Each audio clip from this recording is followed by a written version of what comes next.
Nous arrivons là à la fin d'un système qui s'essouffle, qui ne répond plus aux préoccupations des gens, qui n'arrive plus à répondre ne serait-ce qu'à ses propres contradictions. Nous voyons un appauvrissement de la société, une insécurisation de la société, une incapacité à comprendre les grands mouvements sociaux. Je trouve absolument épouvantable de faire du populisme une insulte. Le populisme, c'est simplement de décrire la vie des gens et de décrire la souffrance de ceux qui craignent parmi les Français de disparaître au bout du compte dans une société indifférenciée, consumériste, où tout est remplaçable. L'âme française disparaît, la France se vide de son âme comme un corps se vide de son sang.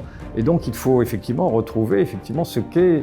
C'est une sorte de quête spirituelle. Il faut sortir de ce monde consumériste, de ce monde matérialiste. Plus que jamais, cette politique telle qu'elle est donnée en spectacle à travers notamment les municipales, c'est vraiment un spectacle dégoûtant. C'est vraiment c'est dégoûtant. Bonjour Yvan Rioufol. Très heureux de vous accueillir à nouveau dans cette émission. Merci de votre invitation. Alors je rappelle à nos auditeurs que vous êtes journaliste, éditorialiste, vous avez travaillé de nombreuses années au Figaro notamment. Vous êtes aussi essayiste et vous venez de publier un nouvel ouvrage intitulé « La révolution des oubliés » chez Fayard. Un livre qui fait le procès d'un monde défaillant, dont vous dites qu'il est en proie à l'empoisonnement idéologique et technocratique. Vous dénoncez notamment la faillite du monde politique et intellectuel que vous tenez responsable du délitement du pays. Alors peut-être pour commencer, est-ce que vous pouvez nous dire en quoi justement les élites françaises ont failli selon vous?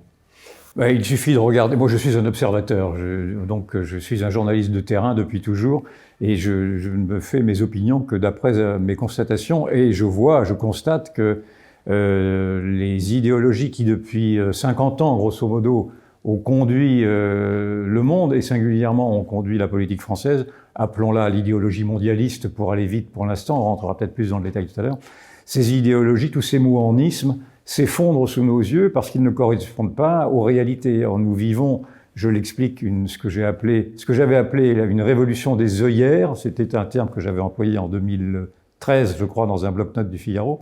Et donc ça revient au même, c'est de dire effectivement qu'aujourd'hui les faits sont têtus et que les faits contredisent une partie, en tout cas, des prêt-à-penser et des certitudes de ceux qui nous ont dirigés depuis 50 ans. Nous arrivons là à la fin d'un système qui s'essouffle, qui ne répond plus aux préoccupations des gens, qui n'arrive plus à répondre ne serait-ce qu'à ses propres contradictions. Nous voyons un appauvrissement de la société, une insécurisation de la société, une incapacité à comprendre les grands mouvements sociaux.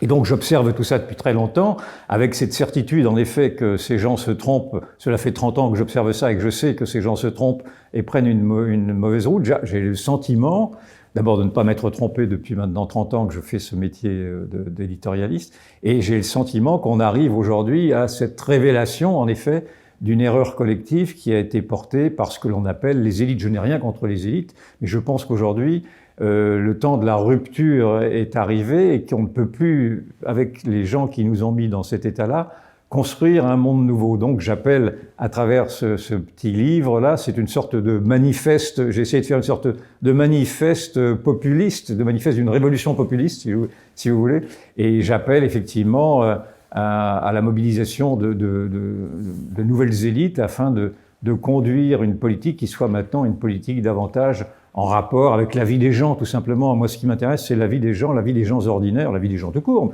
mais en plus de la vie de ce peuple oublié, de cette France oubliée, qui a été méprisée depuis 50 ans au profit d'une nouvelle société, au profit d'une préférence étrangère, au profit d'une supranationalité, au profit d'un multiculturalisme, enfin au profit de tout ce qui aujourd'hui est devenu détestable à beaucoup, au nom d'un vivre ensemble et de mots enflés de la sorte. Donc je dresse dans le fond, dans une partie du livre, le constat de cet échec. Alors peut-être pourra-t-on contester mon constat, mais je crains malheureusement que les faits ne soient le meilleur témoin de ce que je pourrais démontrer. Oui, alors vous parliez du populisme. Alors pour vous, c'est pas un gros mot, mais c'est plutôt le désir justement des citoyens oubliés de revenir finalement aux sources de la démocratie, c'est-à-dire le gouvernement du peuple, par le peuple et pour le peuple. Je vais revenir à l'article 2 de la Constitution, tout simplement. Mais ce que je n'aime pas, justement, alors je me dis populiste, parce que maintenant, le populisme est vu comme étant une insulte, donc je trouve absolument épouvantable de faire du populisme une insulte. Le populisme, c'est simplement de décrire la vie des gens et de décrire la souffrance de ceux qui craignent, parmi les Français, de disparaître au bout du compte dans une société indifférenciée, consumériste, où tout est remplaçable, où toutes les cultures valent d'autres cultures, les religions, etc. Et on voit bien que cette vision de la société est une vision violente pour toute une partie de Français, ces Français oubliés qui se réclament d'abord d'être Français, qui s'inscrivent dans une continuité historique, dans une mémoire collective, même alors pour les Français dits dessous, j'ai bien entendu, mais également pour les Français de cœur, pour dire tous ces Français venus de l'immigration, mais qui se sont intégrés, assimilés à la France et qui eux aussi souffrent de voir que même les élites tremblent aujourd'hui à l'idée d'avoir à défendre une identité, l'identité française. Même les Républicains, par exemple, le Parti des Républicains, je rappelle que les partis des Républicains se sont appelés ainsi parce qu'ils voulaient d'abord mettre en avant l'identité républicaine avant de mettre en avant l'identité française ou l'identité patriotique.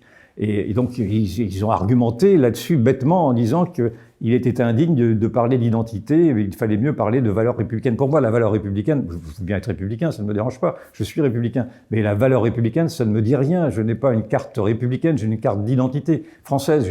Et donc, même cette droite-là, cette droite qui s'effondre d'ailleurs comme cette droite des Républicains, j'entends, qui s'effondre comme tout le reste du système, a considéré que s'intéresser à la souffrance d'un peuple, c'était effectivement être démagogique et tomber dans ce populisme qui a servi également à Emmanuel Macron à s'inscrire dans une dialectique offensive, parce que dès son premier mandat, il s'était présenté comme étant le président du progressisme qui allait batailler contre le populisme.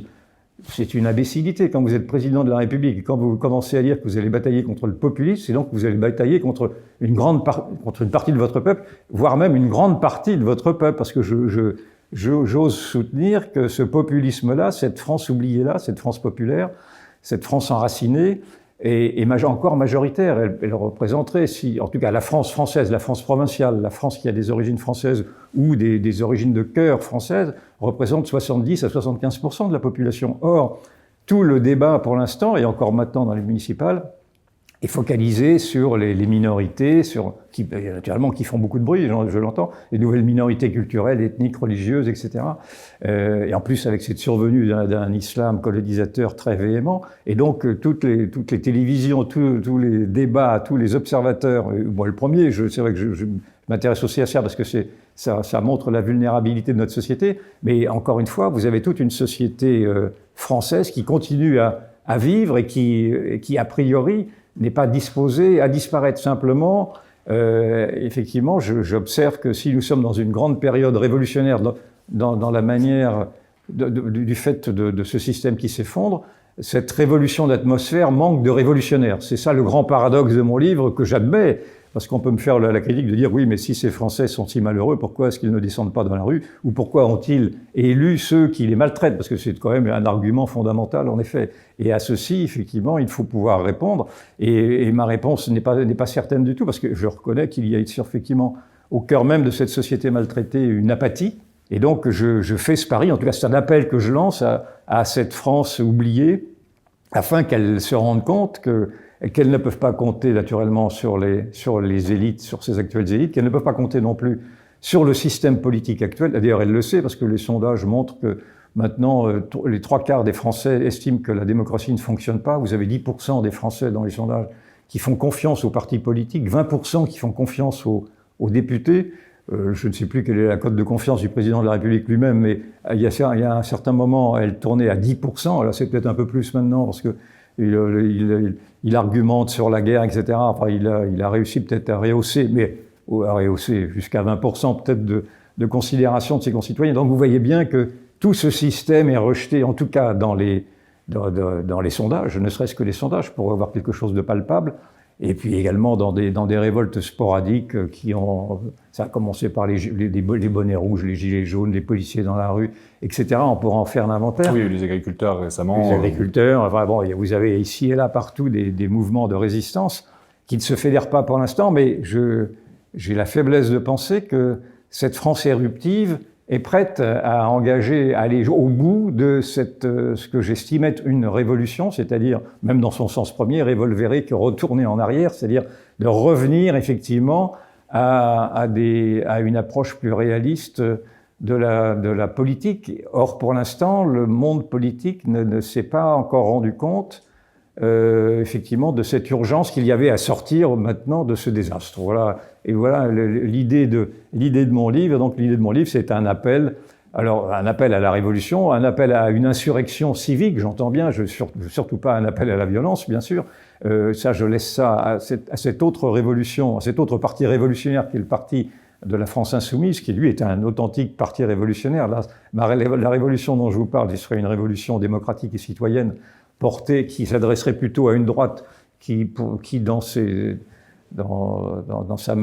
valeurs n'est pas très réceptive à une révolution, mais il me semble malgré tout que c'est le mot qui convient pour ces raisons que je vous ai dites d'un effondrement, d'une faillite d'un système à bout de souffle qui ne tient plus qu'à un fil et qui pourrait tomber d'un coup d'épaule comme est tombé le communisme d'un coup d'épaule à un moment donné, parce que les faits étaient plus forts que les mensonges. Vous pensez que finalement la France aujourd'hui est dans une forme de soviétisation du régime D'une soviétisation, c'est-à-dire que nous avons vécu dans un monde fictif où on nous a fait croire que 2 plus 2 faisait 5. On était quand même dans ce monde orwellien, il faut quand même dire les choses comme elles sont. Et donc oui, je constate ça, je constate qu'en effet, la révolution du réel, cette révolution du bon sens oblige à arracher les masques et à constater que les idéologues nous ont menti. Il me semble que cette société irénique, cette société du vivre ensemble, cette mondialisation heureuse, cette supranationalité, ce multiculturalisme qui allait amener à une multiplication des cultures, tout ceci est faux et le multiculturalisme a amené à la multiconflictualité. Le mondialisme heureux est devenu un mondialisme épouvantable qui sème la guerre partout.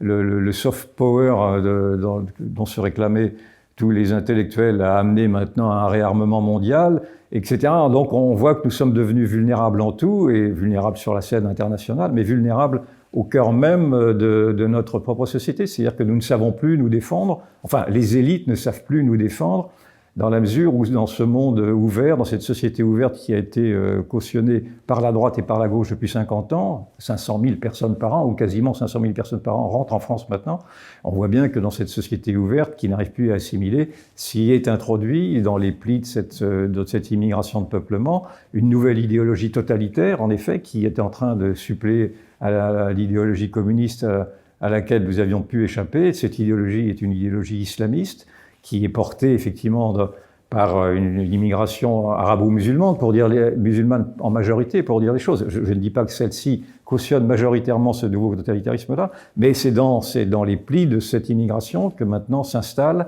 un islam conquérant, un islam sexiste, antisémite, etc., et que les élites ne le voient pas non plus, et que nous sommes trop faibles maintenant, nous avons perdu nos défenses immunitaires, si je puis dire. Nous sommes trop faibles, visiblement, pour faire obstacle à ces intimidations portées par ces nouvelles idéologies qui sont protégées paradoxalement par des humanistes, la gauche humaniste, le centrisme humaniste, qui, au nom de l'antiracisme, de l'antidiscrimination, de la lutte contre la xénophobie, s'interdit de faire quelques remarques désagréables que ce soit au comportement de ces nouvelles populations, qui, pour certaines d'entre elles, ne posent aucun problème. Je ne suis pas du tout en train de dire qu'il faut fustiger tous ceux qui nous rejoignent. Bien sûr, il y en a beaucoup qui partagent nos codes, mais il y en a d'autres qui non seulement ne partagent pas nos codes, mais qui maintenant suscitent des phénomènes de séparatisme au cœur même de la société, et un séparatisme qui est maintenant soutenu par la France insoumise. On voit ça, par exemple, à travers les premiers résultats du premier tour des municipales, qui dépassent très, très largement l'enjeu local qu'avaient les municipales, puisqu'aujourd'hui, à travers ces premiers résultats, là, on a vu que les municipales avaient mis au jour un séparatisme islamique. Vous avez des communes qui, comme Saint-Denis par exemple, dès le premier tour sont tombées de l'autre côté, si je puis dire, de la barrière, ou Roubaix dimanche prochain, ou bien d'autres encore. Et donc, on voit que l'aveuglement, l'apathie, l'angélisme découvrent aujourd'hui que la France est fragile, que notre culture est vulnérable, et que nous avons au cœur même maintenant, nous avons introduit au cœur même de notre société une contre-société, que je dénonce depuis très longtemps, ceci n'est pas une découverte pour moi, une contre-société qui, si rien n'est fait, à échéance de 2 générations, bouleversera totalement la France telle que nous l'avions connue, la France française. Parce que si, effectivement, un coup d'arrêt n'est pas donné à ce monde fou, ce monde des idéologues de ce monde qui promeut la société à la Soros, cette société ouverte, si on ne ferme pas ces utopies-là, en effet, la France que l'on a connue, que j'ai connue, n'existera plus. Vous savez, moi je suis né à Nantes en 1952, j'étais journaliste à Nantes dans les années 70. Vous avez commencé votre carrière en 76 chez Presse Océan, je crois, en tant que fait diversier. Voilà, et j'ai connu d'abord j'ai connu la vieille France, la France paisible, qui n'a plus rien à voir avec ce que je fais. Puis j'ai connu également la Nantes paisible. La Nantes d'aujourd'hui est devenue, à peine 2 générations, en 30 ans, est devenue un petit Chicago. Et donc c'est pour vous dire comme les choses vont à une vitesse fulgurante. C'est ceci qui est tout à fait désarmant et étourdissant. Et donc, si on poursuit à cette vitesse étonnante, déjà en 30 ans, une ville a été défigurée, pas que Nantes, hein, mais enfin une ville, pour parler de celle que je connais, Nantes a été défigurée. Donc, vous voyez bien qu'il y a quand même des phénomènes qui se sont enclenchés, des phénomènes qui s'accélèrent, et qui s'accélèrent parce que les Français ne sont pas là pour y faire obstacle. Or, ils pourraient y faire obstacle. Donc, c'est pour ça que je fais ce livre en urgence. J'ai fait ce livre en urgence pour appeler à la résistance des Français. Et ce livre aurait pu s'appeler, dans le fond, « Révoltez-vous » si on avait eu à choisir un autre titre. D'ailleurs, c'était un titre que j'avais pu envisager également, mais l'éditeur a choisi la Révolution des oubliés, ce qui me convient également. Mais encore une fois, il faut maintenant être réactif face à l'apathie générale et face surtout à l'agressivité de ceux qui nous ont rejoints, mais non pas dans l'idée de nous ressembler, mais dans l'idée, au contraire, de se venger de phénomènes de colonisation dont ils auraient été victimes. Parce que, en fait, ce qui se passe en France aujourd'hui, en grande partie, c'est une sorte de phénomène de contre-colonisation, de revanche, voire même de djihad maintenant, quand on voit que, par exemple, les supporters du nouveau maire de Saint-Denis ont acclamé sa réélection au premier tour en disant « Nous sommes tous des enfants de Gaza ». Ça se passe à Saint-Denis, c'est-à-dire à 50 mètres de la basilique des rois de France, là où est enterré Charles Martel, enfin le gisant en tout cas de Charles Martel qui accueille les visiteurs, on tombe dessus dès qu'on rentre à la basilique. Donc vous voyez bien que qui ne voit pas le basculement civilisationnel ne voit rien. Moi je le vois depuis maintenant 30 ans, ça fait 30 ans que j'alarme, en vain, inutile de vous le dire, mais là, je trouve qu'on arrive au bout d'une situation catastrophique. Donc si rien ne vient stopper, et pour les municipales, et surtout pour la présidentielle dans 1 an, eh bien, je crois que ce sera foutu. Je crois que vous parlez d'ailleurs d'un risque de libanisation du pays, voire même de guerre civile à terme, si rien n'est fait. Oui, dans la libanisation, elle commence à apparaître. On voit qu'à Roubaix, Roubaix va devenir un petit Molenbeek. On voit qu'ici et là, dans certains territoires, il y a des contre-sociétés qui se sont installées. On voit que la dialectique qui est maintenant celle de la France insoumise est une dialectique de guerre civile, parce que quand vous entendez Jean-Luc Mélenchon qui alimente la guerre des races, qui fustige les Blancs, qui fustige les Juifs, qui fustige les Français de souche, il a dit je reprends sa phrase dans mon livre, il dit des Français de souche qu'ils sont un problème pour la cohésion nationale. Quand vous avez déjà donc tous ces éléments de conflictualité qui sont portés par un parti qui en plus prône la lutte des classes, donc qui assume également en plus une lutte fratricide entre les riches et les pauvres, vous vous rendez bien compte que tous les éléments sont là d'une possible guerre civile. Et d'ailleurs, cette guerre civile, je l'avais décrite dans un livre précédent, il y a maintenant une quinzaine d'années, qui s'appelait « La guerre civile qui vient ». Elle est déjà là dans ses prémices, avec ces petites intifadas qui très régulièrement secouent les banlieues pour le moindre prétexte. Ah oui, par exemple en 2023, suite à la mort de Naël Merzouk. Par exemple, mais même plus quotidiennement, vous avez très régulièrement dès qu'un policier apparaît dans ces cités interdites, etc., le policier est pris pour cible parce qu'il est vu comme étant une présence étrangère. Alors ce sont des affrontements des affrontements civils, en tout cas, qui sont des prémices, c'est des guerres civiles à bas bruit. Maintenant, on n'est pas encore en guerre civile dans la mesure où toute une partie d'une société française n'est pas armée et puis n'a pas envie de s'affronter, mais on peut très bien imaginer que ça puisse arriver. Alors surtout avec maintenant une France insoumise qui jette de l'huile sur le feu et qui alimente précisément ce discours, qui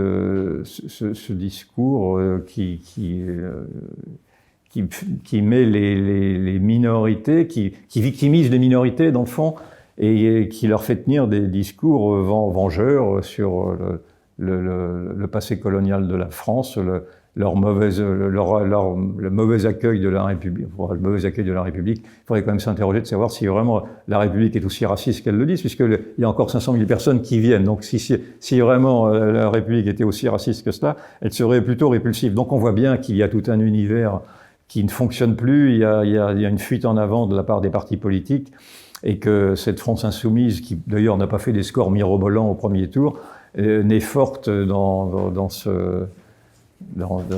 sa nocivité que par la faiblesse de ses adversaires, la faiblesse naturellement du Parti socialiste qui se vautre maintenant pour obtenir sa caution après avoir juré qu'il ne s'allierait plus, et qui se vautre et qui profite de la faiblesse également d'une partie de la droite et singulièrement des Républicains qui, là encore, rechignent à rejoindre une droite patriote qui commence à voir, et au contraire, quelle est l'urgence d'installer des unions des droites. Et donc, en cela, moi qui étais plutôt de la famille des partis des Républicains, j'en suis obligé d'en faire le procès maintenant, car j'observe chez eux comme chez d'autres une profonde lâcheté et un profond aveuglement de l'état désespérant de la société, et ce rejet de la classe moyenne, ce rejet de classe qui est porté également par les Républicains quand eux-mêmes fustigent le populisme, signe leur arrêt de mort. Je crois que les Républicains, maintenant, n'ont plus aucun rôle à jouer. Ils seront balayés par l'histoire,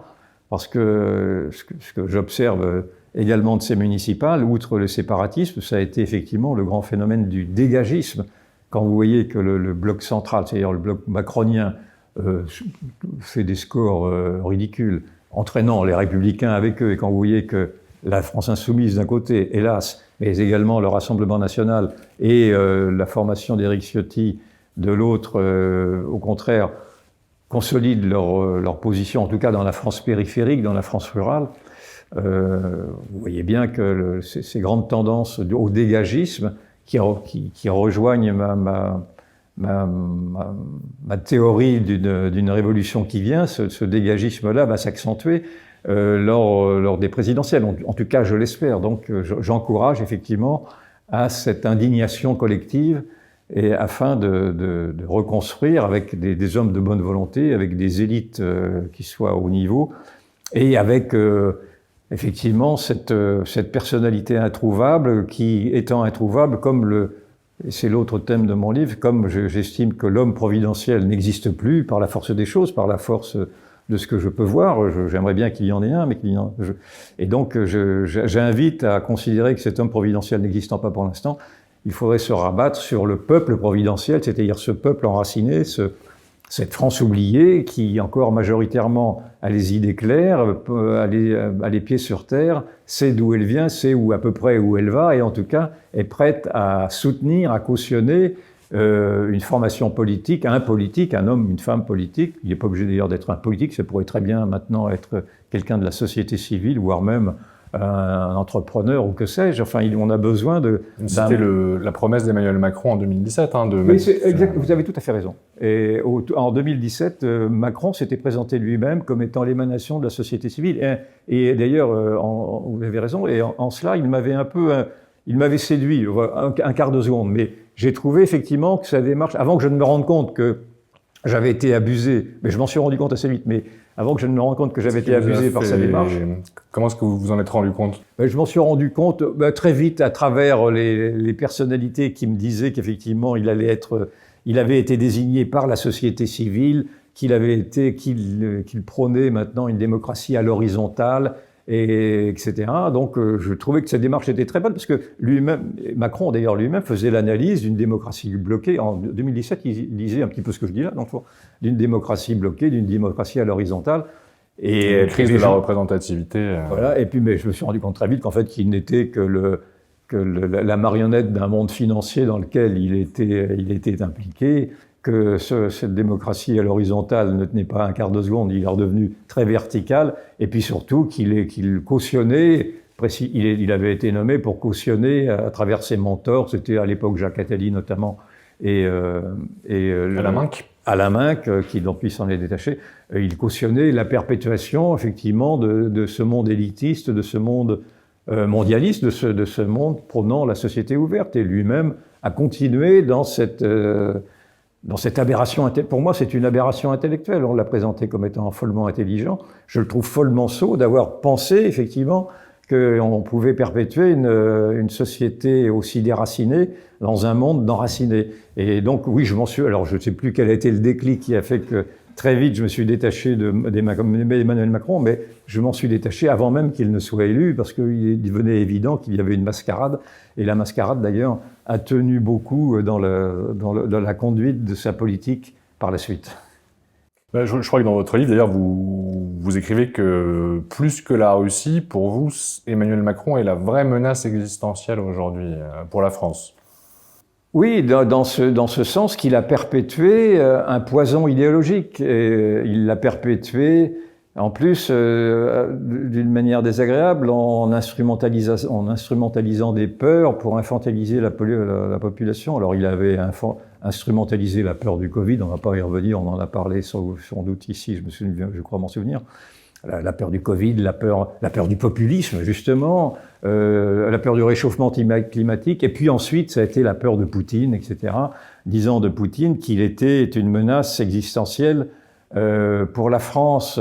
Moi, je n'ai aucune sympathie pour Poutine particulièrement, je suis un libéral et je déteste le monde totalitaire d'où qu'il vienne, et je vois bien qu'il y a naturellement cette expression totalitaire aussi chez les Russes, mais je ne vois bien également que les Russes ne sont pas pour nous une menace existentielle, et que notre erreur, au contraire, a été d'humilier davantage les Russes qui auraient dû pouvoir rejoindre et s'accrocher au monde occidental. C'est un débat qu'on pourrait avoir, effectivement. Et or, la bêtise de la diplomatie a été telle qu'ils ont poussé les Russes dans les mains aujourd'hui des Chinois et du monde asiatique. Ça, c'est une chose. Mais surtout, ce que je reproche à Emmanuel Macron, c'est de n'avoir pas vu que la véritable menace existentielle, et il le découvre aujourd'hui à travers ce qui se passe en Iran, c'était bien la menace islamiste, la menace de cette idéologie islamiste, épouvantable en Iran, naturellement, dans la mesure où elle terrorise, où elle tue un peuple, mais qui s'était également installé en France avec un petit peu les mêmes éléments et les mêmes ressorts. Enfin, il y a moins de folie, peut-être, il y a moins ce côté, il n'y a pas la vision apocalyptique des mollahs en France pour l'instant, Dieu merci, mais enfin, en tout cas, les mêmes ingrédients s'y sont installés depuis 30 ans. Ça fait 30 ans également que ce même islam radical, je ne parle pas de l'islam comme religion qui peut être vécue paisiblement par les musulmans, mais cette idéologie remplaciste, colonisatrice, djihadiste, est maintenant au cœur des cités. Elle a même pignon sur rue maintenant à travers ne serait-ce que des élus de la France insoumise qui se sont alliés à des sous-marins ou même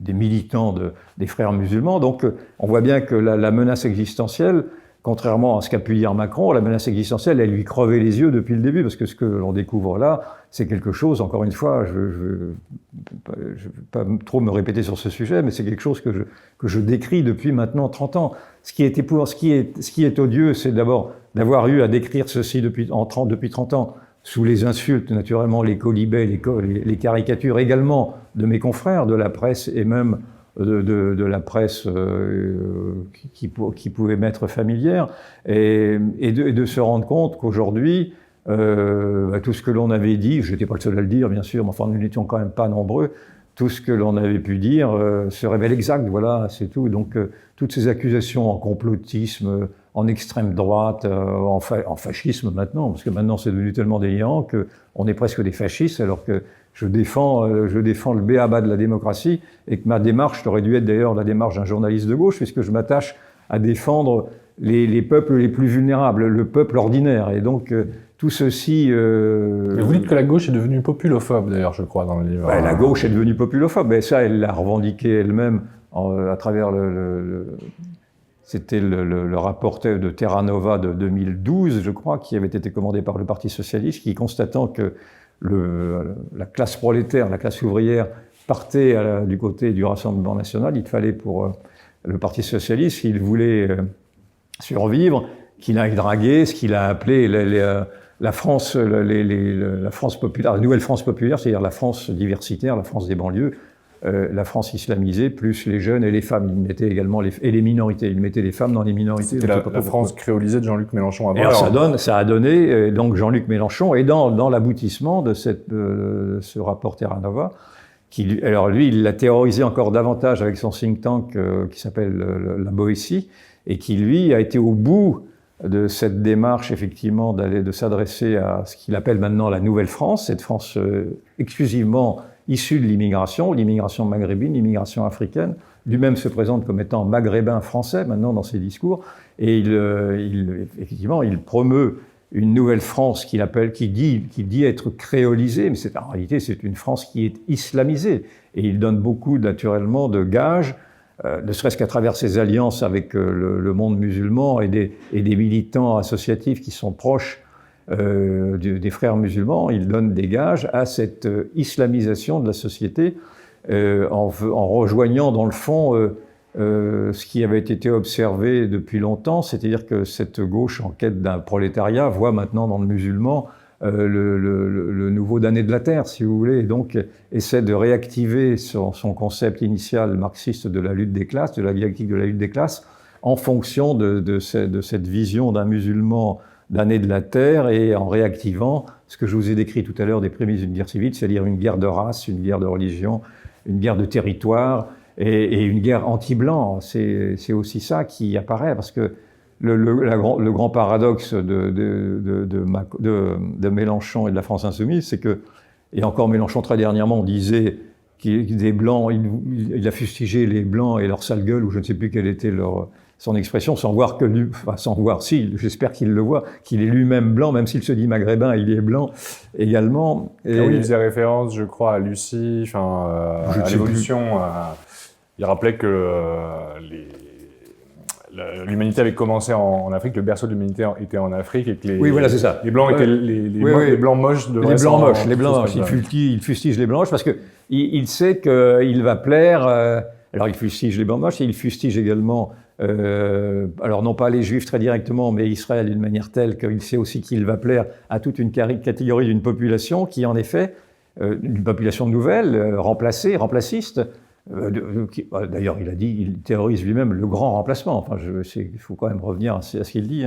Et donc, il s'adresse à ces populations qui sont portées, par une partie d'entre elles, par un réel antisémitisme culturel, pour une partie de ces populations musulmanes qui ont été biberonnées, si je puis dire, à la judéophobie, et un racisme anti-blanc, pour dire les choses. Et donc, quand il nous dit, sous forme de galéjade, ces genres de blagues, ou ces blagues sur les non-juifs qui l'écorchent pour essayer de faire comprendre que, etc., j'en sais rien, quoi.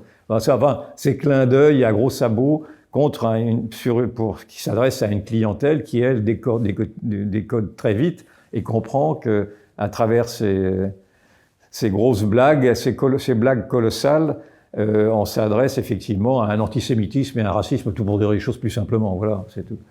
Mais d'ailleurs, je crois que vous dites aussi qu'il y a des points de convergence entre l'extrême gauche et le bloc central, incarné par Renaissance et Emmanuel Macron.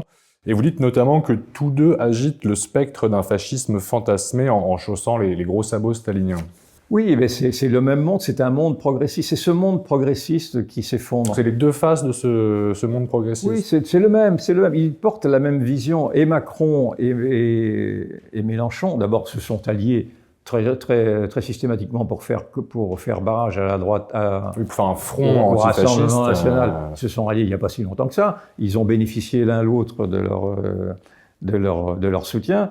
Et ils partagent cette même vision d'une société ouverte. C'est encore une fois, quand Macron va en 2017, il est encore candidat ou tout juste élu, je ne me souviens plus, à Marseille, pour faire son premier discours, et s'adressant aux Marseillais, il dit « Je vois là des Comoriens, des Algériens, etc. » segmentant la foule, qui est une foule française, présumée française, et au contraire, la segmentant selon ses origines, afin de montrer qu'il cautionne une société à l'anglo-saxonne, la société multiculturelle. Et Mélenchon fait exactement cette même démarche d'une société communautarisée. Ils ont les mêmes ressorts. D'ailleurs, Macron était socialiste avant d'être président de la République, comme Mélenchon était socialiste également. Ce sont les mêmes. Et malheureusement, une partie de la droite mimétique, de cette droite transparente, de cette droite molle, de cette droite centriste, partage peu ou prou également cette vision d'une société qui doit s'ouvrir au monde, parce qu'il y a cet hégémonisme prétendument humaniste. Moi, je supporte plus les gens qui se disent humanistes comme Jean-Pierre Raffarin ou d'autres qui, dès que j'entends quelqu'un dire qu'il est un humaniste, immédiatement je sais qu'il va trahir. Et donc, tous ces gens-là qui se disent humanistes, ce sont des gens qui pourraient être poursuivis pour haute trahison, dans le fond, parce que ils ont laissé la France se laisser envahir par une nouvelle population, une nouvelle civilisation qui, pour une grande partie d'entre elles, est une civilisation qui est en opposition totale avec la civilisation occidentale. Donc oui, ces deux hommes se ressemblent, partagent la même vision et ont cautionné cette société prétendument progressiste, qui est une société qui a créé tous les malheurs, en tout cas des Français oubliés. Vous parlez d'ailleurs aussi d'un déclin du courage chez les élites politiques et intellectuelles, en faisant référence évidemment au célèbre discours de Solzhenitsyn en 78 à Harvard, le déclin du courage, où lui-même faisait déjà ce constat finalement, une forme de lâcheté dans la couche intellectuelle dominante.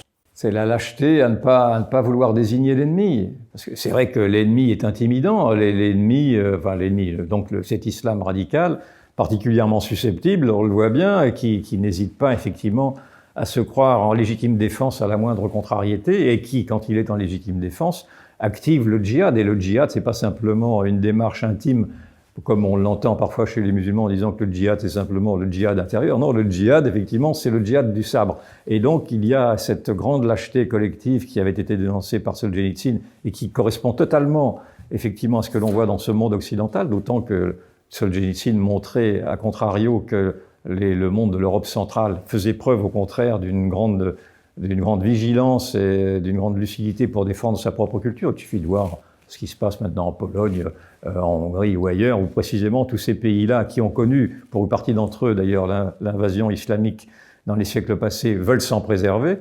Et donc cette lâcheté, effectivement, est fondamentale et elle explique bien des choses. Et je me félicite de ce point de vue-là, puisque vous parliez du discours d'Harvard de Solzhenitsyn. J'ai applaudi, moi, de mon côté, le discours de J.D. Vance, le vice-président américain, à Munich, il y a maintenant un peu plus d'1 an, qui, sur ce même thème de la lâcheté, a dit aux dirigeants européens qu'il avait en face d'eux que, précisément, ils se trompaient d'ennemis en accusant les Russes, en l'occurrence, il parlait des Russes et peut-être même des Chinois, je ne me souviens plus, et leur disant que leur propre lâcheté était au cœur de leur société et que les lâches étaient, en fait, si on suivait à peu près son regard, que les lâches, il les avait devant lui. Et d'ailleurs, la foule, non, c'était pas une foule, c'était des responsables dirigeants européens, l'avaient très très mollement applaudi, se sentant effectivement visé par le fait que J.D. Vance disait à ces gens-là une banalité qui était de dire « n'ayez pas peur de vos peuples, de vos propres peuples ». Écoutez les peuples plutôt que de les empêcher de s'exprimer à travers des censures de réseaux sociaux ou à travers des annulations d'élections comme en Roumanie quand cela vous plaît pas, parce que ce sont les peuples qui portent effectivement une vérité, c'est peut-être pas la vérité, mais qui porte une vérité. En tout cas, c'est une vérité démocratique. Et on peut reprocher beaucoup de choses à Donald Trump et dans ses comportements excentriques etc. Je ne m'en prive pas, mais je lui reconnais en tout cas d'avoir aussi, à travers son vice-président et à travers lui-même, la caution qu'il a apportée à cette révolution du bon sens qui l'a fait élire, je lui reconnais effectivement ce courage d'avoir à affronter des réalités au point même de s'être lancé dans cette guerre risquée, bien entendu, contre le totalitarisme islamique en Iran qui risque, je l'espère en tout cas, de libérer tout un peuple de plus de 40 ans de dictature. Je crois que vous dites aussi d'ailleurs dans le livre, puisque vous faisiez référence à ce discours de J.D. Vance, qu'il y a aussi une propension de certains hommes politiques à vouloir faire le bien des gens malgré eux, tout en considérant que une partie des Français ne sont pas vraiment capables de comprendre leur projet, mais qu'il faut aller au bout parce que c'est pour leur bien. Oui, parce qu'il y a beaucoup de morgue dans tout ce milieu-là, on le voit bien. C'était caricatural chez les macroniens, chez les ministres macroniens. Ah oui, vous parlez de Gilles Legendre, des propos Gilles de Legendre, en disant notre erreur était d'être trop intelligent, etc. Mais nous n'avons pas été compris parce qu'on était trop intelligents. Mais bon, c'était révélateur, mais ça l'est encore maintenant. Vous voyez bien avec quelle désinvolture le président de la République parle de la classe moyenne.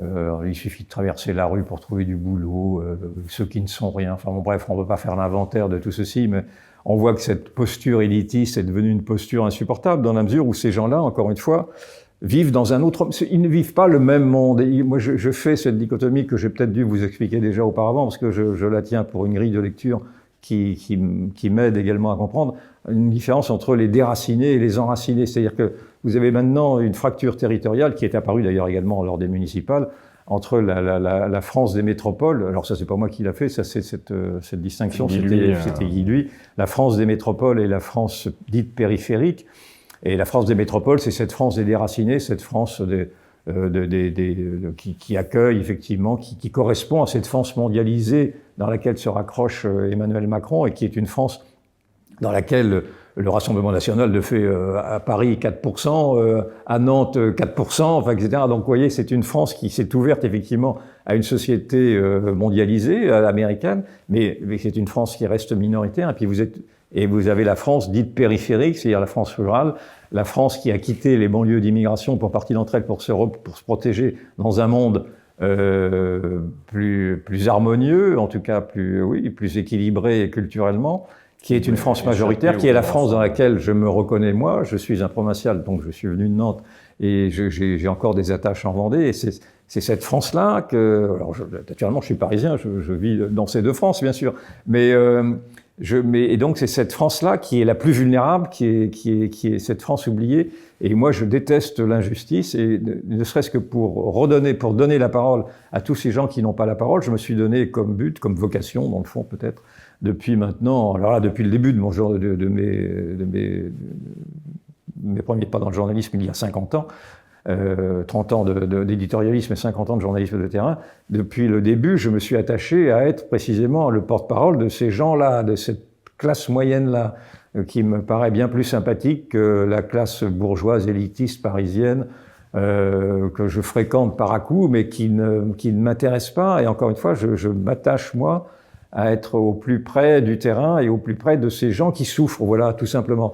Et encore une fois, c'est une démarche qui devrait être suivie, comprise par des journalistes de gauche. Je ne pense pas être un journaliste de gauche pour autant, parce que d'abord, je suis un conservateur libéral pour me définir, mais un conservateur libéral et social, si vous voulez. Je me suis toujours défini ainsi.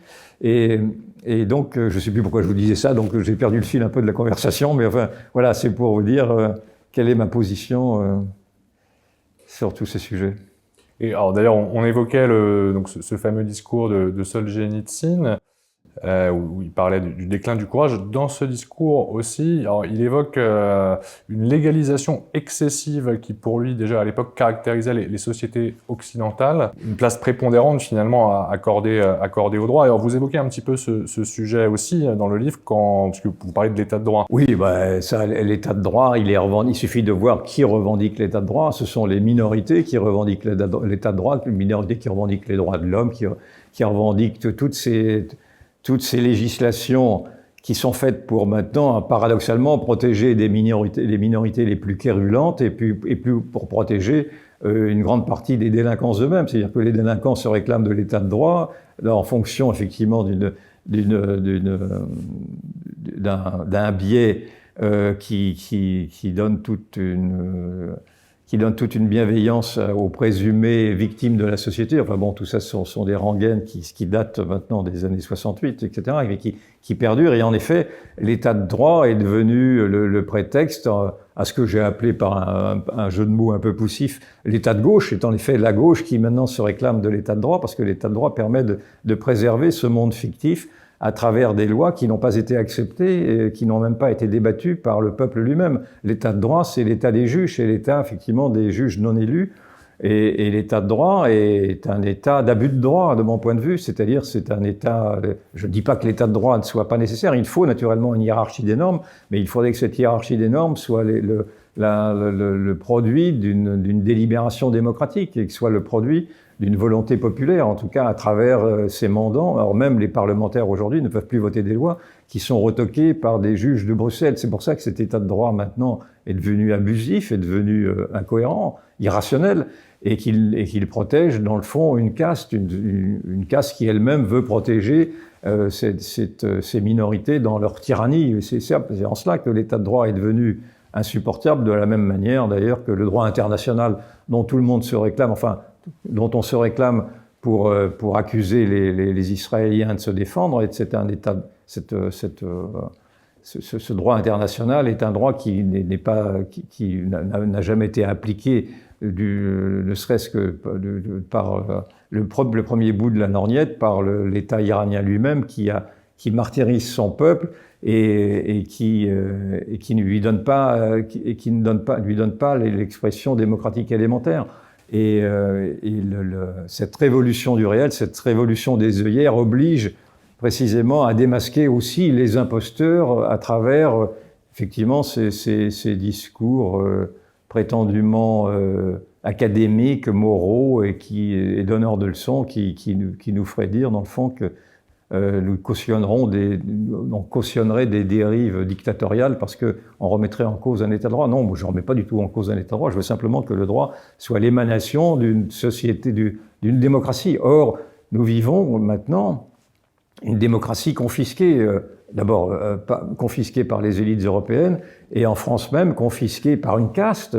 Encore une fois, il faut quand même bien se rendre compte que nous avons une oligarchie au pouvoir qui ne tolère pas les paroles dissidentes. Il suffit de voir la virulence avec laquelle le président de la République lui-même, dès son premier mandat, a voulu mettre au pas les réseaux sociaux. C'est très intéressant de voir ça également, de voir à quel point il y a une hargne de la part du président de la République prétextant de limiter les propos dits haineux qui n'ont pas de définition juridique, ou les propos racistes, cela va de soi, pour mettre sous surveillance des propos des réseaux sociaux ou même pour interdire des télévisions, parlant de ce qui a pu se passer avec la télé. Oui, là vous parlez de la suspension de C8 et de NRJ12.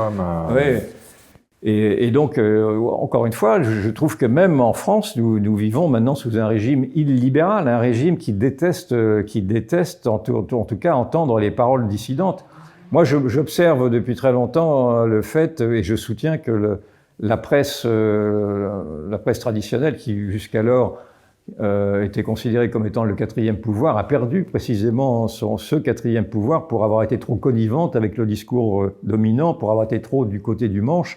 Et je soutiens que d'ailleurs, et ça vient conforter cette révolution du réel, il y a une révolution numérique également, qui est une révolution plus technique, qui apparaît à travers les réseaux sociaux et les médias alternatifs dont vous êtes un représentant, qui permettent maintenant à la parole dissidente, à la parole, à la parole interdite, de s'exprimer davantage et de se fédérer. Et d'ailleurs, c'est pour ça d'ailleurs que Emmanuel Macron et la Macronie cherchent à mettre la main maintenant, effectivement, sur tous ces réseaux numériques-là, pour essayer effectivement de les contraindre, de les interdire, au prétexte de les interdire aux 15 ans, de faire une sorte de passe numérique, etc., et de mettre cette parole sous surveillance. Mais on n'arrête pas une mer qui monte avec les mains, et donc moi je suis très, très confiant, effectivement, en tout cas dans l'expression de cette parole dissidente, de cette parole qui ébranle déjà le pouvoir dans la mesure où ces réseaux sociaux d'abord deviennent des sources d'information prioritaires. Moi, je m'informe davantage sur Twitter, enfin X maintenant, que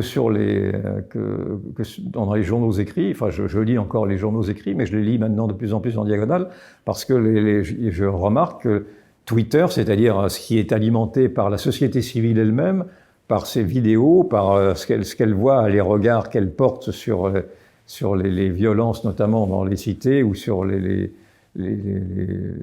dissonances dans cette société dite de bienveillance et du vivre ensemble, on voit bien que ce sont les réseaux sociaux qui forcent même les grandes chaînes de télévision à s'ouvrir justement à ce que auparavant elles occultaient, c'est-à-dire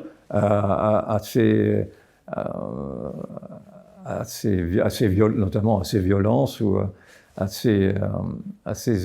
je trouve pas les mots pour exprimer ça, ce que je veux dire, à ces faillites, voilà, de ce monde fictif, pardon. C'est-à-dire que pour vous, je crois que vous dites d'ailleurs dans le livre, qu'il y a de nombreux journalistes qui édulcorent, qui modèrent, finalement, qui dissimulent. Mais ils ne peuvent plus le faire maintenant, ils ne peuvent plus le faire. Moi, je suis maintenant un vieux journaliste, je voyais bien la réticence qu'avaient les journalistes jusqu'alors à se mettre à l'écoute de toute une partie d'un discours qui était un discours qui n'était pas homologué. Vous aviez le discours public et le discours publié. Le discours publié n'était pas le discours du public. Et ça, je l'ai remarqué pendant très longtemps. Et aujourd'hui, le discours du public commence à être un discours publié parce que c'est le discours qui est compris par une grande partie des Français eux-mêmes. C'est-à-dire que et le monde politique et le monde médiatique ne sait plus s'adresser, s'il s'écroule, parce que tout ce monde politique et médiatique s'écroule, à travers même les journaux, etc. Si ce monde politique et médiatique s'écroule, c'est parce qu'il ne sait pas s'adresser aux gens, il ne sait plus s'adresser aux gens, il ne parle plus la même langue qu'eux. Ils ont une langue élitiste, une langue édulcorée. Une novlangue un peu finalement. La novlangue, c'est exactement ça. Et la langue du peuple, la langue populiste, est une langue beaucoup plus réaliste qui appelle un chat. Je n'applaudis pas en tout, naturellement, de ce que dit dans sa brutalité cette France populaire, naturellement, ce serait idiot de le dire, parce qu'il y a également des horreurs qui sont dites et pire que ça, qui sont dites sur les réseaux sociaux. Il y a le pire et le meilleur. Mais maintenant, il faut essayer de faire la part des choses, et en tout cas, moi, ce que je retiens du meilleur, je ne regarde pas le pire, mais de ce que je retiens du meilleur, c'est effectivement ces sortes de cahiers de doléances qui sont écrits très quotidiennement. Vous savez, lors de la révolte des Gilets jaunes, il y avait eu cette grande mascarade des cahiers de doléances qui avaient été écrits, et on s'est rendu compte que ces cahiers de doléances n'avaient jamais été lus. Et que c'était, je crois, un des derniers premiers ministres qui se sont succédés, je ne sais plus lequel était-ce, peut-être était-ce Bayrou, qui avait suggéré qu'on lise enfin ces cahiers de doléances. Ben oui, pourquoi pas, en effet, parce que c'était il y a 5-6... C'était en 2018, ouais, les Gilets jaunes, je crois. Donc, donc ce serait peut-être bon, en effet, de lire ne serait-ce que ces cahiers de doléances-là. Ça n'a pas dû être fait, d'ailleurs, pour autant. J'imagine tellement le mépris de ces élites est tel qu'ils pensent que la France, cette France ordinaire est une France trop ordinaire pour même pouvoir penser. Et donc, vous avez tout un monde intellectuel, et j'en fais également le procès dans mon livre, qui s'est effondré par conformisme, comme les médias. C'est un petit peu le même cheminement, dans le fond. Tout un monde intellectuel qui s'est effondré par conformisme, oui, par suivisme, par incapacité, par idéologie, dans le fond, par incapacité à se confronter au réel, tout simplement, et à cette vie des gens qui m'importe tant. Je crois que vous dites d'ailleurs dans votre livre à un moment que les procès en populisme, xénophobie, islamophobie, lancés, vous dites, par une gauche au disque rayé, ne doivent plus tétaniser les Français, finalement. Ouais, d'ailleurs, ça ne les tétanise plus, bien entendu, parce que cela révèle ce qu'est effectivement l'absence d'arguments de ceux qui portent ces genres d'accusations. Le fascisme, d'abord, il est porté maintenant, est très, d'une manière très brutale par effectivement cette extrême gauche qui est non seulement antisémite, mais qui devient intolérante et fasciste, au point même d'avoir tué un militant qui était un présumé militant fasciste à Lyon la dernière fois. Et donc on voit bien que... Ah oui, le jeune Quentin de Ranc. Je parle de Quentin de Ranc, et on voit bien quelle est la dérive intellectuelle de cette gauche dite morale, qui est une gauche d'abord qui ne tient plus parole dans ses engagements électoraux, mais qui est une gauche qui tue. Et puis encore une fois, le fascisme, ce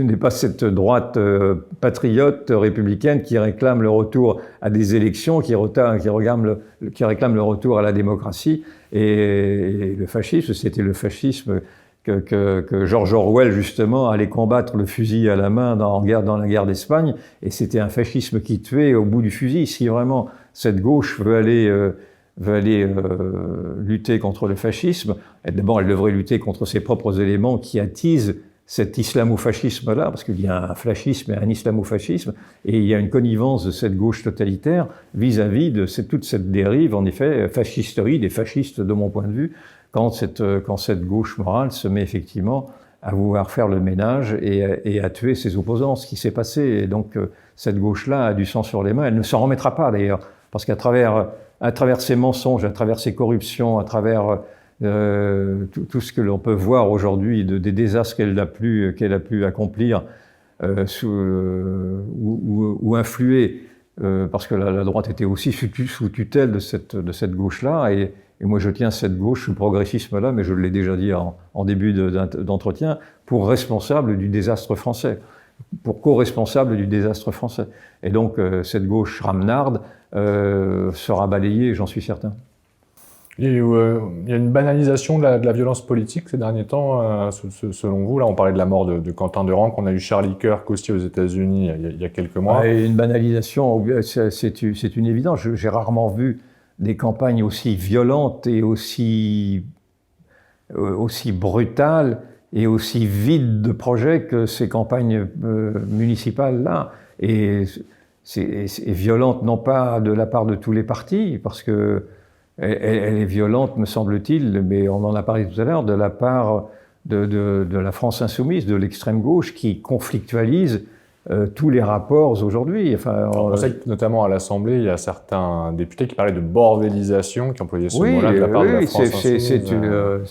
C'est un processus, c'est leur processus de rupture à eux, et un processus qui vient de loin. Mélenchon se réclame de la Commune de Paris, mais il se réclame également de 1793. Et vous savez, et Mélenchon se réclame même de Robespierre.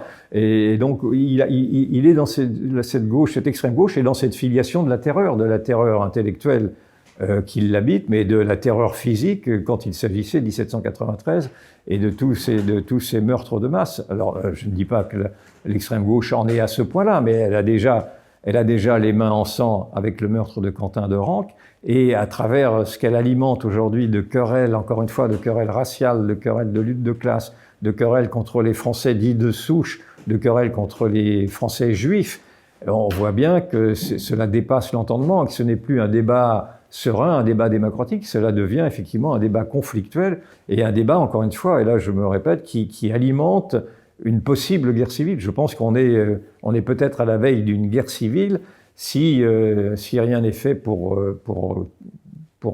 briser les reins, dans le fond, de ces fauteurs de troubles diaboliques qui veulent non seulement alimenter un séparatisme, mais faire de ce séparatisme effectivement ce que vous aviez dit tout à l'heure, une balkanisation, une libanisation. On voit bien à quel degré est arrivé ce pauvre Liban, qui d'abord a connu la guerre civile, comme les Balkans ont connu la guerre civile, et qui ne s'en remet pas. Et donc, non, il y a effectivement au cœur maintenant de la société française une cinquième colonne, il y a des collaborateurs d'un totalitarisme, et il y a des aveugles qui sont français, qui portent des prénoms français, et qui parfois votent à droite. Voilà, c'est tout ce monde de lâcheté collective qui est répulsif, révoltant, dégoûtant. Vous savez, il y a tout, quand vous interviewez les Français dans les sondages, le mot qui revient quand ils ont à juger la politique, c'est le dégoût.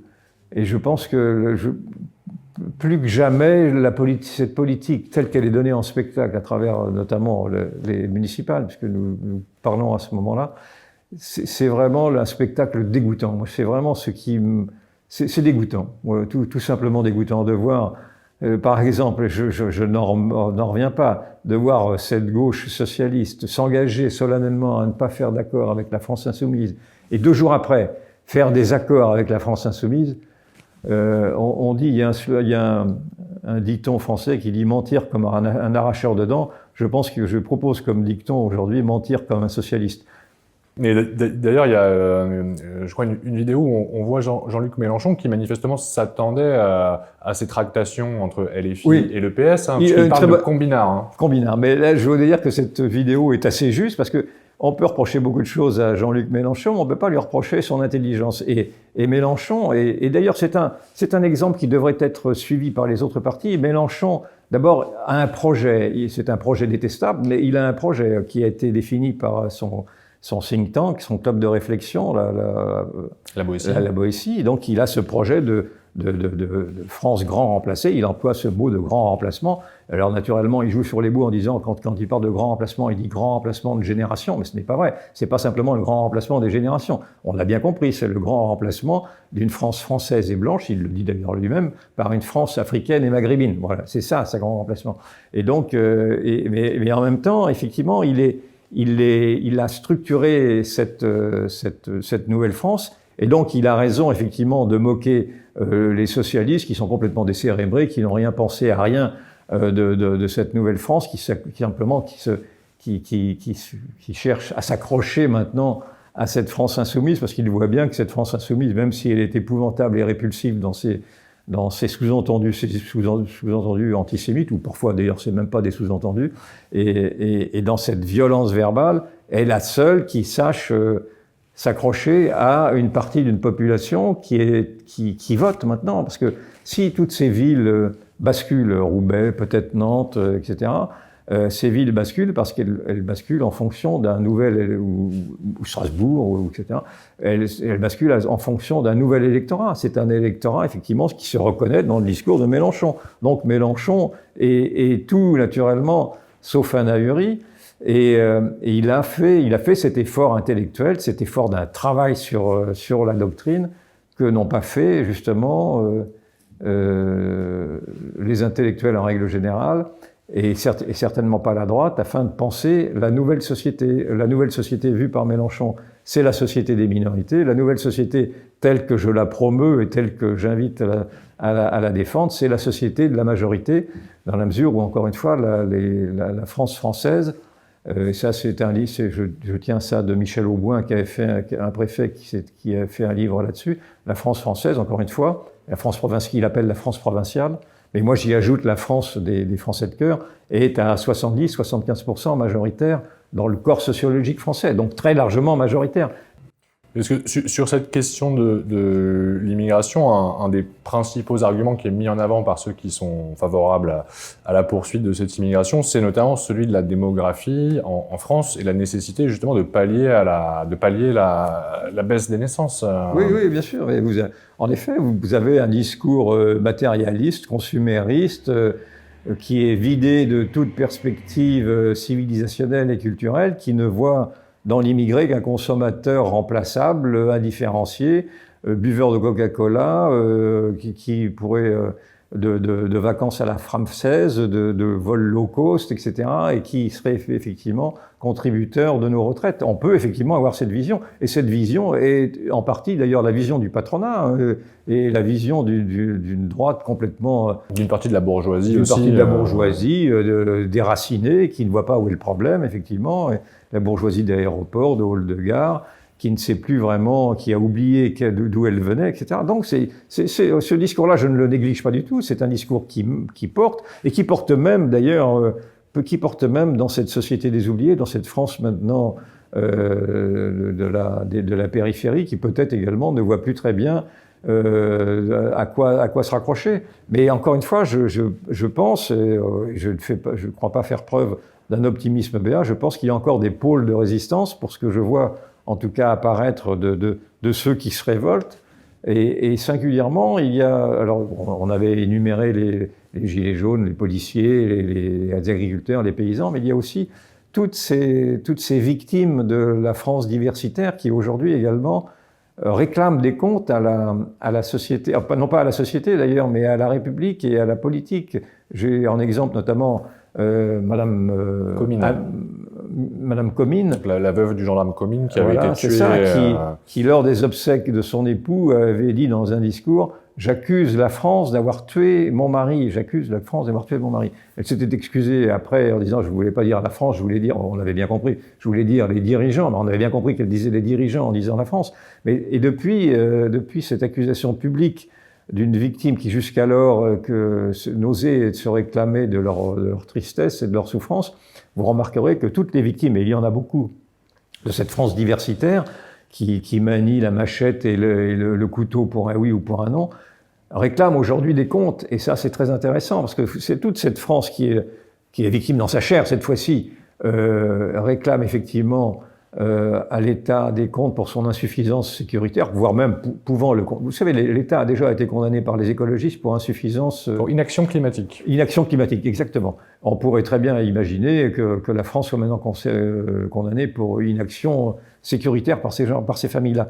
Mais ça me semble être un prémisse de plus généralement d'action, ne serait-ce que d'action judiciaire, concernant ces dirigeants pour une action sécuritaire, ou voire même pour haute trahison, s'agissant de la manière dont ils ont laissé venir aujourd'hui un conquérant, un colonisateur et une cinquième colonne, voilà, et tout ceci dans l'aveuglement et l'irénisme et dans l'insulte de ceux qui criaient au fou dès 50 ans. Et vous pensez qu'il y a un lien finalement entre immigration et insécurité, qu'il y a une surreprésentation finalement des étrangers dans les crimes et les délits commis en France ? Ça me paraît être une évidence. Alors maintenant, je n'ai pas amené les chiffres avec moi, mais il suffit de voir que dans la sociologie des prisons, d'abord vous avez dans la sociologie des prisons, je crois de mémoire, 25% d'étrangers, et ensuite dans la sociologie des prisons, malgré tout, vous avez de ceux qui sont français, beaucoup de Français qui sont issus d'une immigration maghrébine ou africaine. Je crois que c'est de l'ordre de 70% dans certaines prisons qui sont proches de la région parisienne. Donc, ne serait-ce que cela, il est difficile de dire qu'il n'y a pas de lien entre l'immigration et l'insécurité. Je note d'ailleurs que Darmanin, qui avait dit il y a 3 ou 4 ans, je suis à 100 000 lieues de faire un lien entre la sécurité et l'immigration, a corrigé depuis, naturellement, ce mensonge orwellien, un de plus. Il en avait dit d'autres en accusant Kevin et Matteo d'avoir suscité des violences au stade de Saint-Denis, alors que c'était et d'avoir accusé les Anglais, pardon. Oui, enfin, bref, je confonds. Il avait accusé les Anglais à Saint-Denis et Kevin et Matteo lors des émeutes de 2025. De 2023, oui, les émeutes. 2023. Bref. Mais toujours est-il que oui, bien sûr, il y a un lien entre l'insécurité et l'immigration. Et ce n'est pas raciste que de le dire, c'est simplement une réalité. Mais simplement, j'observe là encore que ce que j'ai appelé le parti des dénégationnistes, c'est-à-dire que ce parti orwellien, en effet, qui nie jusqu'à l'évidence des faits, persiste à dire qu'il n'y a aucun lien entre l'immigration et l'insécurité. Et vous trouverez encore certainement des sociologues, il y en a beaucoup, qui écrivant des chroniques dans Libération, qui vous diront que ceci est faux, que jamais la France n'a été aussi sûre, qu'il n'y a pas plus d'immigrés qu'il y en avait dans les années 60, qu'il n'y a pas d'immigration, qu'il n'y a pas de chute de l'enseignement, et que tout va très bien. Madame la Marquise, vous savez, on chantait « Tout va très bien, Madame la Marquise » juste avant que la guerre ne se déclare. Je crois que vous dites d'ailleurs dans le livre vraiment que pour vous, il faudrait diminuer les flux par 10 pour que l'immigration soit soutenable. Au moins, 500 000 personnes par an, c'est absolument déraisonnable. Ou 400 même si c'est 400 000. Je sonnais l'alarme dans les années 2000, alors qu'il n'y avait que 200 000, il y avait 200 000 personnes par an qui arrivaient. C'était déjà énorme à l'époque. Et moi et d'autres sonnions déjà l'alarme en disant que cette immigration n'allait pas s'intégrer et était susceptible effectivement de fractures identitaires. Mais là, 500 000 personnes, c'est un suicide collectif. Et or, le président de la République connaît ces chiffres, il ne les dément pas. Alors on peut ergoter en disant que dans ces 500 000, il y en a qui repartent. D'abord, ce n'est pas si vrai. Ceux qui repartent, ce sont des Français, des jeunes Français qui s'expatrient parce qu'ils sont écœurés, effectivement, de voir la physionomie que prend la France. Et donc, oui, il faut se confronter à cette immigration. Et quand vous avez une baignoire qui déborde, il ne faut pas la regarder déborder. Il faut naturellement, couper les robinets. Alors pour l'instant, on la regarde déborder, on essaie de colmater les brèches dans cette eau qui s'éparpille un peu partout, alors qu'il faut maintenant, en effet, stopper cette immigration. Ce même Darmanin, d'ailleurs, a été le même qui a exprimé très récemment qu'il fallait suspendre l'immigration pour au moins 1 ou 2 ans, je crois, a-t-il dit récemment, me semble-t-il. Bon, bah, pourquoi pas pour 1 ou 2 ans, mais c'est même pour beaucoup plus que ça. Il faut maintenant réduire les flux migratoires si l'on ne veut pas effectivement être confronté à un phénomène de grand remplacement qui existe, parce que c'est même des négationnistes qui nous disent qu'il n'y a pas non plus de grand remplacement. Ce serait une théorie complotiste. Bayrou avait parlé de sentiment de submersion migratoire. Oui, c'est ça. Et la démographe Michèle Tribala, qui la première avait parlé de substitution de population, avait été traitée de tous les noms à l'époque. Et donc, voilà, il faut simplement ouvrir les yeux. On est, encore une fois, cette révolution du réel, cette révolution du bon sens, cette révolution des œillères, appelez-la comme vous voulez, oblige maintenant à se confronter aux réalités et à démasquer les menteurs. Et les menteurs, ce sont tous ceux qui s'abritent encore derrière des idéologies qui ont façonné effectivement ce monde, ces désastres. Oui, parce que vous parlez d'un monde finalement où le faux s'impose au vrai et le laid au beau, où l'imposteur est plus écouté que l'honnête homme, finalement. Un monde désenchanté en quelque sorte aujourd'hui. Oui, et c'est pour ça que je réclame encore une fois à ce que l'on se tourne maintenant, comme ce monde-là a failli, que l'on se tourne vers les Français eux-mêmes. Je cite un moment une phrase de Benoît XVI qui nous dit « Chaque homme est utile », je crois, ou où il dit une idée à peu près comparable à celle-ci. Chaque homme est utile. Je pense qu'aujourd'hui, il faut comprendre que ce monde n'appartient plus au monde élitiste, n'appartient plus à ce monde des castes, à ce monde des oligarchies, à ce monde des privilégiés du mondialisme. Et donc, c'est à ces masses, à cette France populaire, à cette France massive, encore une fois, de s'exprimer et d'exiger des égards sur sa culture et sur son avenir. Encore une fois, ce sont des gens qui n'ont pas envie de disparaître.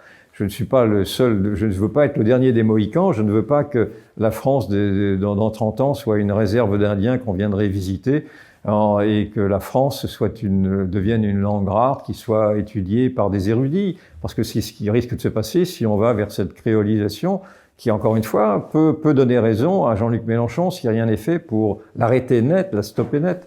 Et pour l'instant, cette France créolisée de Mélenchon est encore très résiduelle, j'insiste là-dessus. Et donc, mais pourrait effectivement, avec la vitesse extraordinaire avec laquelle les changements de population, les changements de peuple, de culture adviennent, effectivement, cette France serait méconnaissable peut-être en 2050 ou 2060, oui. Oui, vous dites que l'âme française pourrait disparaître. L'âme française disparaît, la France se vide de son âme comme un corps se vide de son sang. Et donc il faut effectivement retrouver ce qu'est, c'est une sorte de quête spirituelle. Il faut sortir de ce monde consumériste, de ce monde matérialiste, qui ne raisonne effectivement qu'en flux financiers, qu'en financement de retraite, qu'en consommation, etc. Ou même le vieillard improductif devient une charge pour la collectivité, et il serait mieux que sa mort soit écourtée à travers effectivement des suicides assistés afin de complaire aux mutuelles et à la sécurité sociale et aux hôpitaux qui n'ont pas suffisamment de lits. On est dans ce monde horrible, dans ce monde absurde, qui veut qu'au prétexte d'humanisme, on ait une rentabilité qui fasse en sorte que chacun touche son pécule et soit heureux indifféremment dans n'importe quel pays. Or, c'est pas vrai. La France, encore une fois, la France est fragile. La France millénaire peut effectivement s'estomper au fil des ans et s'estompe déjà au fil des ans avec une rapidité surprenante. Alors naturellement portée par les générations, bien sûr. Une génération oublie l'autre, mais simplement, en général, vous aviez tout de même une continuité historique, une continuité de mémoire qui existe encore dans cette France enracinée, mais qui n'existera plus dans une France déracinée. Et donc, la déperdition française, l'âme française, peut quitter le corps français avec une rapidité que l'on n'imagine pas si l'on y prend garde. Et pour l'instant, on n'y prend pas suffisamment garde. et en tout cas les partis politiques et les hommes politiques n'y prennent pas suffisamment garde à mon goût, pas simplement à mon goût d'ailleurs, au goût de beaucoup de Français qui, encore une fois, dans leur crise existentielle, dans leur désespérance, nous disent qu'ils sont en quête d'autre chose simplement que d'un simple matérialisme et une quête spirituelle, peut-être même une quête religieuse. Je ne m'aventure pas trop sur ce sujet, parce que ce n'est pas vraiment mon domaine, mais oui, je vois aussi qu'il y a une quête religieuse, une quête spirituelle, ne serait-ce que dans le renouveau du catholicisme. Il est tout à fait surprenant de voir ces jeunes générations qui n'ont pas souvent été même instruites dans leur religion, ou qui se retrouvent dans leur religion maintenant, aller fréquenter des pèlerinages, retrouver la messe, etc., retrouver le baptême. Tout ceci sont des petits signes, des signaux faibles, mais des signaux qui montrent qu'il y a, encore une fois, cette résistance qui commence à apparaître un peu partout. Et moi, j'aimerais que cette résistance s'exprime encore davantage et massivement. Par exemple, j'avais bien aimé qu'à Londres, dernièrement, il y a eu une très grosse manifestation d'Anglais qui sont descendus dans les rues de Londres. Ils étaient plusieurs milliers, on avait dit 1 million, la presse avait dit 150 000, mais la presse mainstream.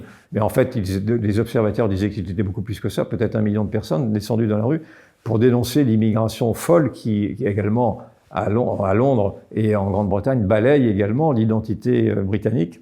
Ils peuvent descendre. Il y a un potentiel de révolte au cœur de cette France conservatrice, parce que c'est celle-ci qui m'intéresse, bien entendu, qui peut, à un moment donné, quand elle voit le danger imminent arriver, qui peut descendre dans la rue, où je trouve que le danger imminent est là, il est arrivé, et cette France conservatrice devrait à nouveau descendre dans la rue pour dénoncer d'abord ces maltraitants qui sont encore au pouvoir et qui la traitent de populistes, voire de xénophobes ou de fascistes, encore une fois, c'est absolument insupportable, et qui au moins descendraient pour alerter sur la fragilité de la cohésion nationale, la fragilité de la société française, et la folie qu'il y a maintenant, effectivement, à laisser cette France ouverte à tous les vents, surtout en fonction de cette apparition d'un nouveau totalitarisme qui, dans les plis de cette immigration, est en train de susciter un séparatisme au cœur même de la société française à travers un certain nombre de banlieues qui deviennent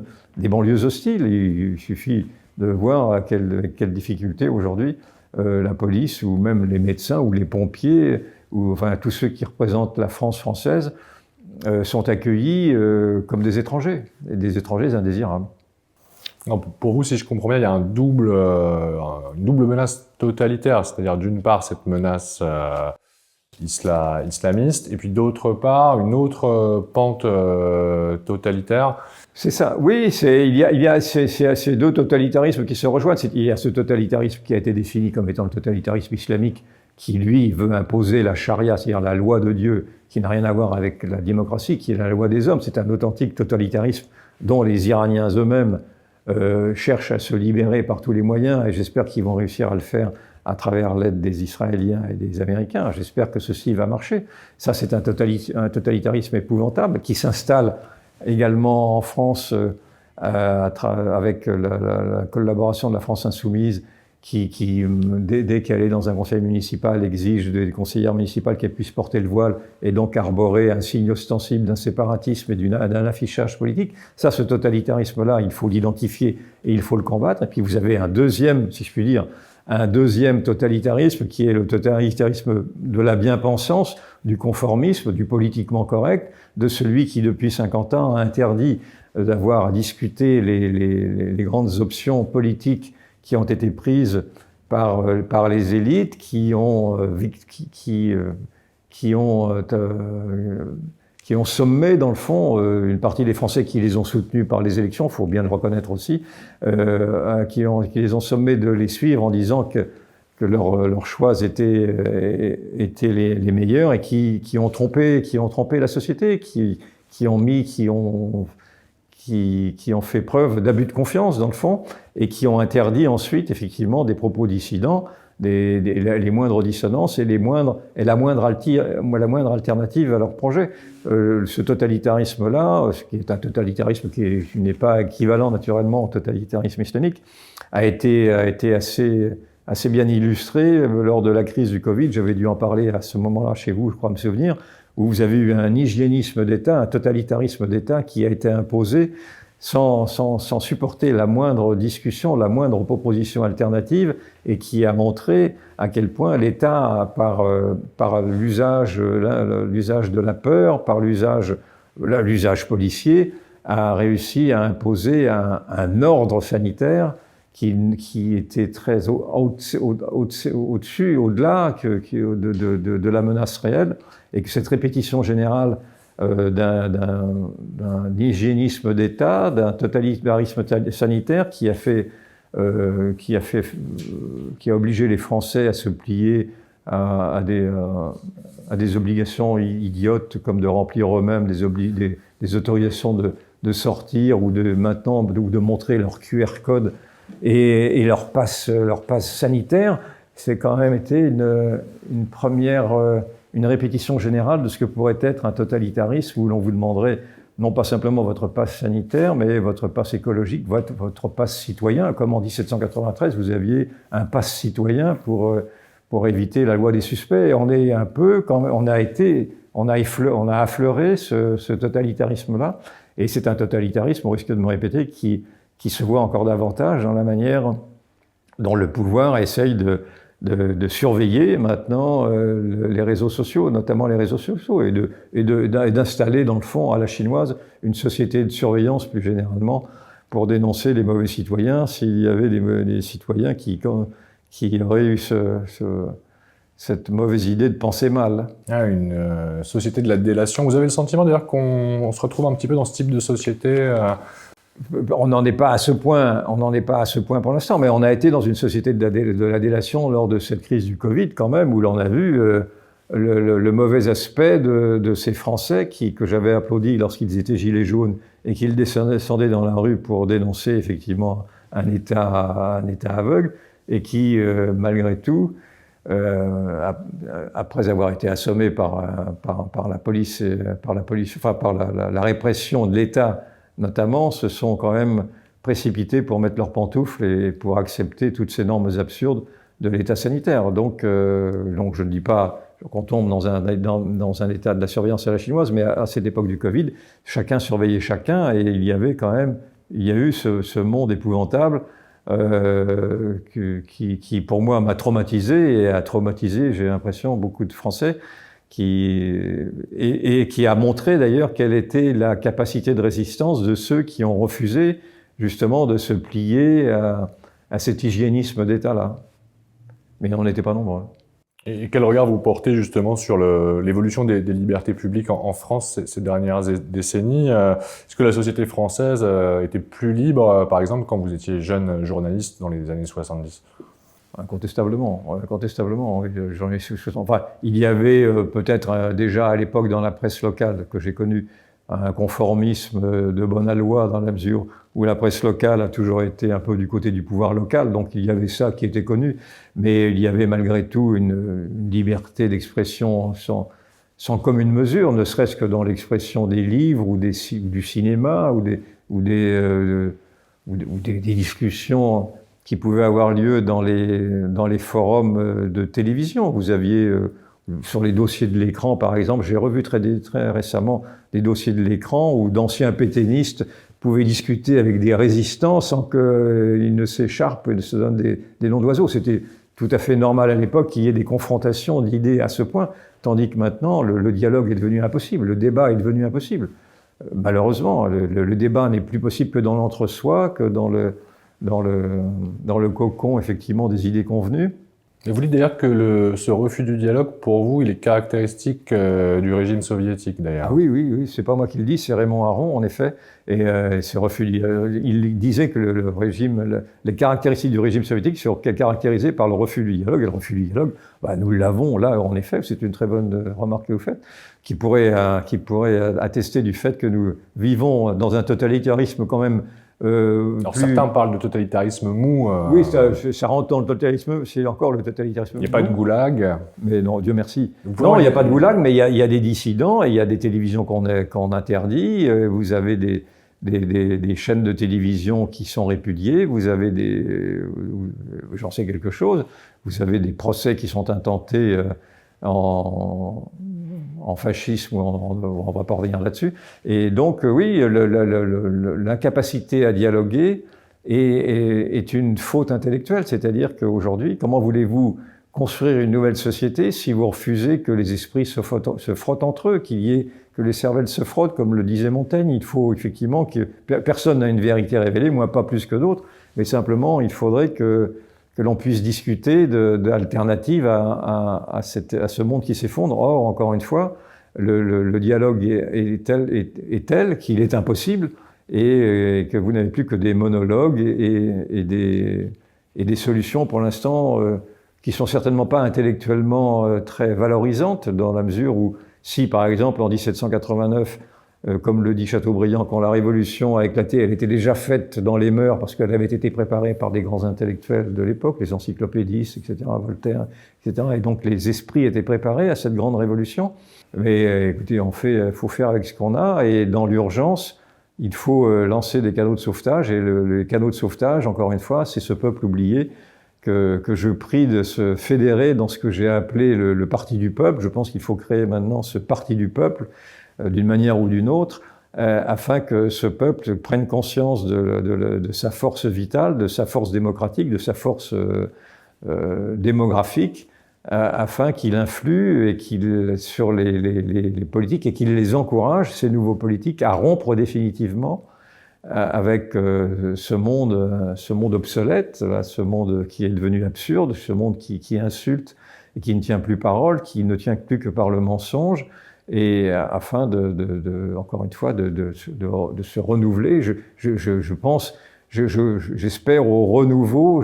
Je suis catholique, je crois encore un peu à la résurrection, en tout cas au lazarisme, et je pense qu'il pourrait y avoir une sorte de résurrection de la société française à travers ses propres peuples qui ne veulent pas mourir. Encore une fois, je m'attache à ceci, c'est que moi j'appelle français celui qui ne veut pas que la France meure.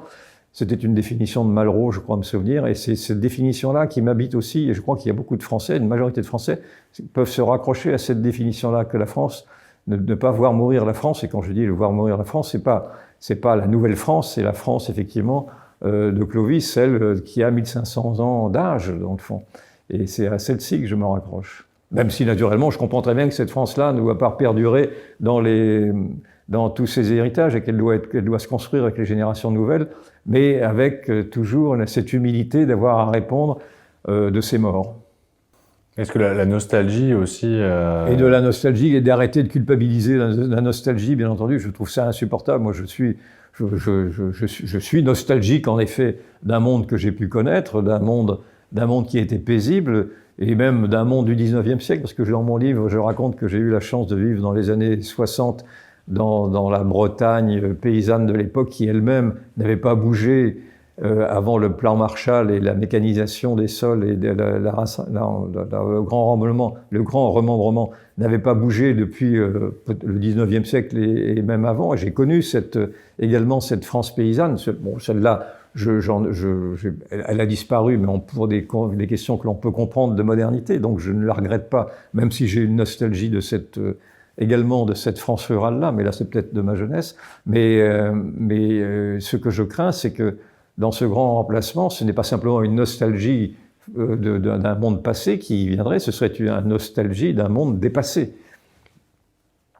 Je crois que d'ailleurs vous êtes aussi favorable à une sixième République, un point où vous rejoignez Jean-Luc Mélenchon d'ailleurs. Oui, mais parce que Jean-Luc Mélenchon a pensé ce monde-là, et moi j'observe qu'il n'y a pas d'homme providentiel, et donc que la Ve République a été construite effectivement dans un habit très large qui était celui de l'homme providentiel que pouvait être De Gaulle, qu'ont été aussi d'autres hommes d'envergure, d'autres hommes d'État, avec Pompidou, Giscard, etc.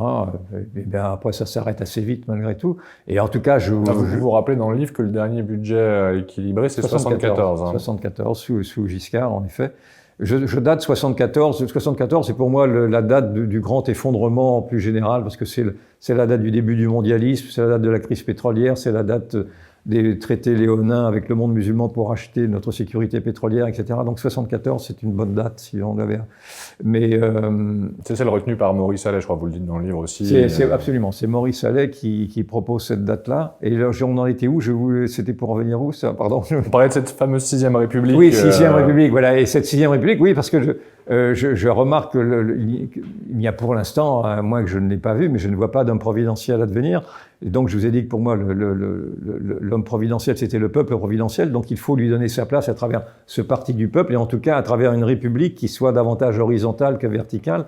Et pour cela, il me semble que le monarchisme républicain ne correspond plus à l'attente des peuples, c'est-à-dire qu'il n'y a plus d'hommes d'envergure ou de femmes d'envergure qui pourraient reprendre les habits du général de Gaulle. Donc je pense qu'il faut d'ailleurs ou alors tailler des habits qui soient moins larges, peut-être en pensant à un pouvoir dual, un président associé à un premier ministre, voire même à un régime plus parlementaire. Moi, mon choix serait vers un régime plus parlementaire qui donnerait précisément la parole à des représentants qui soient davantage en proportionnel avec le poids politique des partis, et puis surtout à s'ouvrir aux consultations à la Suisse, c'est-à-dire à des référendums plus systématiques qui permettraient à cette société oubliée d'avoir à s'exprimer sur les grands sujets interdits, et notamment sur le sujet qui nous préoccupe le plus, qui est celui de la cohésion nationale, du choix de société. Est-ce que vraiment les Français veulent cautionner cette société multiculturelle, cette société ouverte qu'on leur a imposée, ou est-ce qu'ils veulent revenir à une société assimilatrice? Est-ce qu'ils veulent cette immigration de peuplement, ou est-ce qu'ils veulent une immigration choisie? Tout ceci sont des sujets fondamentaux qui, depuis 50 ans, n'ont pas été posés dans le débat public et qui me semblent urgents de poser. Et comme je vois que, encore une fois, je ne vois pas l'homme historique qui apparaît, même si, naturellement, il y a beaucoup de prétentions et de prétentieux chez ceux qui pensent être l'homme appelé par l'histoire, mais en fait, je ne les vois pas venir. Je pense qu'en effet, on devrait penser à une réforme de la Ve République, voire effectivement à une Sixième République qui pourrait se rapprocher de la République de Mélenchon. De ce point de vue-là, je le rejoins. Je pense qu'il faudrait une République davantage parlementaire. Pour l'instant, je connais les méfaits du parlementarisme. On va me ressortir la Quatrième République, mais encore une fois, je pense que la crise de la démocratie est telle aujourd'hui qu'il faut absolument réactiver encore une fois, ce qui définit la Ve République dans son article 2, la République est construite sur la participation du peuple, pour le peuple et par le peuple. Ouais. Peut-être pour conclure cet entretien, quel est le point le plus important que vous aimeriez que nos auditeurs retiennent? Le point le plus important, c'est que je veux encore être optimiste. Je ne veux pas me laisser aller au discours que j'entends de dire que maintenant tout est foutu, qu'il est trop tard, qu'il fallait faire les choses avant. Je pense qu'il y a beaucoup de choses ont été détruites de ce qu'était la France au-delà du changement de génération. Il y a eu malgré tout les maltraitants au pouvoir ont abîmé la France, mais la France peut encore être réparée pour partie d'entre elles si vraiment, encore une fois, les Français le décident. C'est aux Français de le décider. Si les Français acceptent en effet cette pente suicidaire qui est celle qui a été suivie depuis 50 ans, dans laquelle ils ont cautionné malgré tout, mais je leur fais effectivement cette excuse d'avoir été abusés par des élites qui, bon, pour beaucoup d'entre elles, leur ont menti et ont abusé de leur confiance. Mais si les Français décident, voient ce que je vois, et décident en effet de sortir, pour certains d'entre eux, de leur passivité, pour d'autres de leur refus de participer à ce monde-là, et de bouder des élections et de bouder une démocratie, s'ils décident de se remobiliser à travers des élections, parce que je ne parle que d'élections, je ne demande pas des révolutions qui soient autres que des révolutions démocratiques, je ne demande pas à descendre dans la rue et à appeler à la violence, eh bien je pense que la France peut être sauvée. Donc je dis aux Français, révoltez-vous, mais je dis d'abord aux Français, réveillez-vous. Merci beaucoup d'avoir répondu à mes questions, Yvan Rioufal.